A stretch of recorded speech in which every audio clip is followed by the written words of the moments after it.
This video is designed to help you make your career fair attendance meaningful and provide helpful tips or suggestions as you prepare to attend a career fair. As you enter, make sure that you have your app card in hand and seek out the student sign-in table first. This is where your app card will be swiped to give you credit for attendance. Directly across from the student sign-in table is a coat rack where you can put your winter coat or backpack so that these items do not have to follow you to the floor of the career fair. As soon as your app card is swiped, you'll be directed to collect a name tag. Your name tag will have your expected date of graduation, major, and name. However, it is recommended that you do not pin your name tag to your professional attire until after you have taken your professional headshot, as you do not want your name tag to appear in your headshot. The line to my left is the line for professional headshots. While you're in this line, take a moment to ensure that your professional attire will not need to be adjusted during interactions with career fair recruiters. You can also take this time to look over the career fair map. Career fair maps can often be found on tables like this one, adjacent to the entrance of section 1415.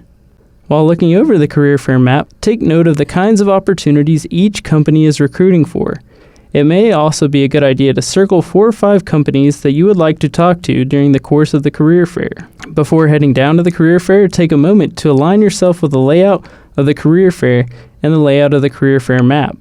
You'll notice that the career fair map is color-coded by major. You can also use this time to locate your businesses of interest. When you arrive on the floor of the career fair, you may want to seek out the first opportunity you have to interact with a recruiter. This will allow you to shake off any nerves that you may have. While on the floor of the career fair, you may notice recruiters interacting one-on-one with students, or situations where 2 students are interacting with 1 recruiter. In these situations, you may want to consider alternatives to simply lurking behind the student and waiting for their interaction with the career fair recruiter to finish. If personal space allows, you may want to approach the recruiter's table and see what materials they have provided. There could also be a table next to the company you're interested in where recruiters are not interacting with a student. You can interact with those recruiters. This provides you with an opportunity to network within your industry and also puts you in a prime position to connect with your company of interest. If there are 3 or more students interacting with a recruiter, this is considered a group, and you are welcome to join. Through the course of the career fair, you may be asked to share your resume with potential employers. However, it is recommended that you do not approach an employer with your resume or assume that an employer will want your resume.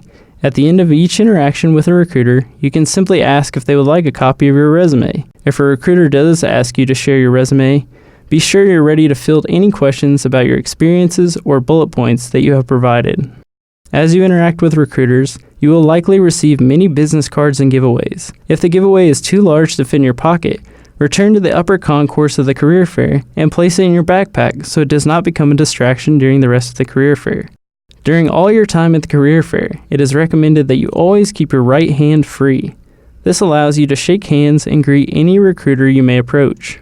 Before ending the interaction, you want to make sure that you have a purpose for and a way to follow up.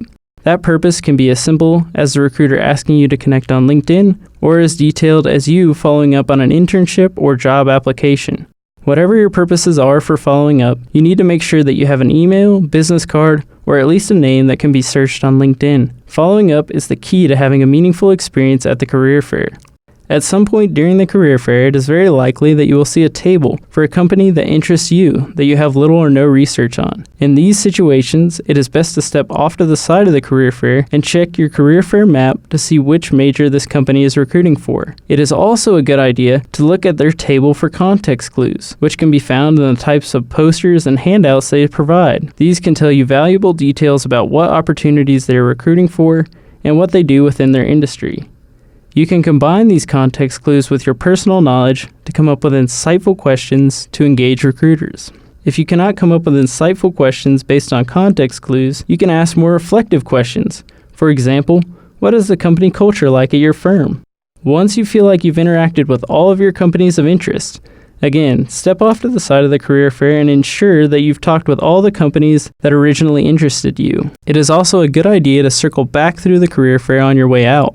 If any of the recruiters you spoke with are currently unoccupied, you may want to thank them for coming to the career fair and the time they took to speak with you.